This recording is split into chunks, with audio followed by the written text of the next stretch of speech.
Hello, নমস্কার। চলে এলাম আরেকটি রান্নার ভিডিও নিয়ে। অনেক দিন রান্নার ভিডিও দেওয়া হয় না। তো আজ ভাবলাম একটু রান্নার ভিডিও দেব। প্রথমে লোটে মাছ ভালো করে ধুয়ে নিয়েছি। তার মধ্যে আদা, জিরে, রসুন, শুকনো লঙ্কা সব একসাথে বেটে নিয়েছি। অন্যদিকে পেঁয়াজ কুচি কুচি করে কেটে নিয়েছি।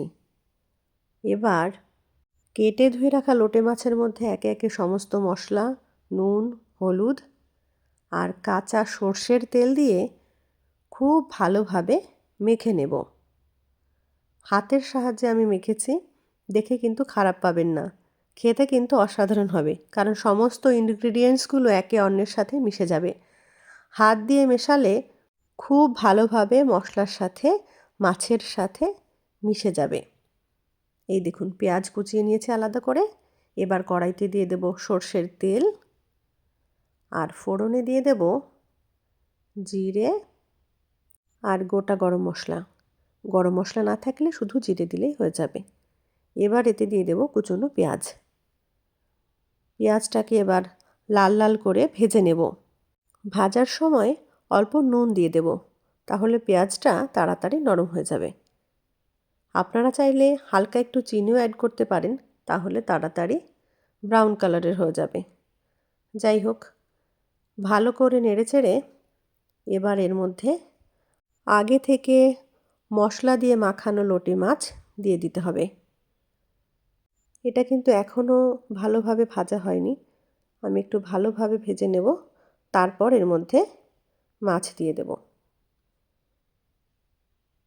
এবার দেখুন লাল লাল হয়ে গেছে। এবার এর মধ্যে দিয়ে দিলাম আগে থেকে মশলা দিয়ে মাখিয়ে রাখা লোটে মাছ।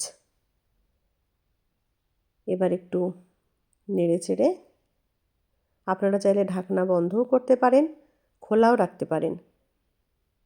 ভালোভাবে মিশিয়ে নিতে হবে। এই রান্নাটা খুব সহজ, কিন্তু খেতে খুব সুস্বাদু। সেই জন্য আপনারা মাঝে মধ্যে কিন্তু এরকম একটা রেসিপি বানিয়ে ফেলতে পারেন। আমি কিন্তু একদম শুকনো শুকনো রান্না করব। পরে কিন্তু দেখে মনেই হবে না যে এটা লোটে মাছ, কারণ এই যে দেখতে পাচ্ছেন লোটে মাছগুলো গোটা গোটা রয়েছে, এগুলো কিন্তু একটু পরে একদমই খুঁজে পাওয়া যাবে না।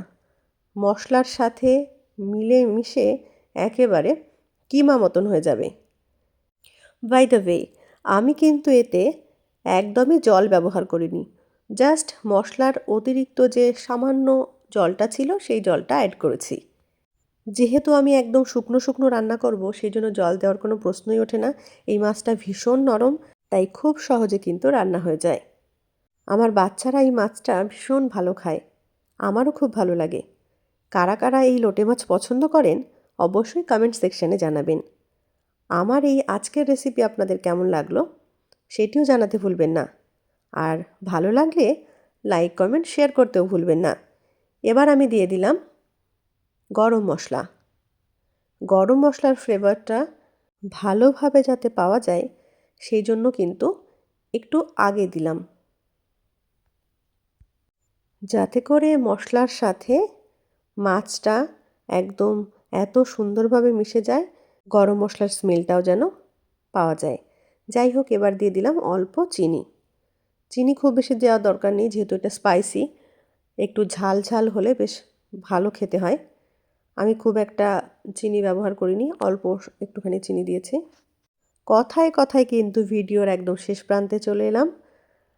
এই দেখুন, এবার নামিয়ে নেওয়ার পালা। কেমন সুন্দর দেখতে হয়েছে দেখুন। কথায় বলে আগে দর্শনদারি তারপর গুণবিচারী। দেখতে ভালো না হলে কিন্তু খেতে ভালো হয় না। দেখুন কেমন সুন্দর দেখতে হয়েছে, লোভনীয়। দেখেই খেতে ইচ্ছে করছে না? অবশ্যই একবার বাড়িতে বানিয়ে খাবেন। কেমন লাগলো আজকের আমার সম্পূর্ণ ভিডিওটি অবশ্যই কমেন্টে জানাবেন। শেষ পর্যন্ত ভিডিওটিতে সাথে থাকার জন্য আপনাদেরকে অসংখ্য ধন্যবাদ। পরবর্তী অন্য কোনো কুকিং ভ্লগ কিংবা অন্য কোনো ভ্লগে আবার দেখা হচ্ছে। ততক্ষণ সবাই ভালো থাকুন, সুস্থ থাকুন আর আমার সাথে জুড়ে থাকুন। ধন্যবাদ। দেখিয়া তোমার রূপেরই ঝলক পড়ে না আমার চোখেরই পলক ধরেছে আমারে ভিতর বাহিরে তোমারও প্রেম রোগে হায় কেন এত মায়া মায়া লাগে লাগে রে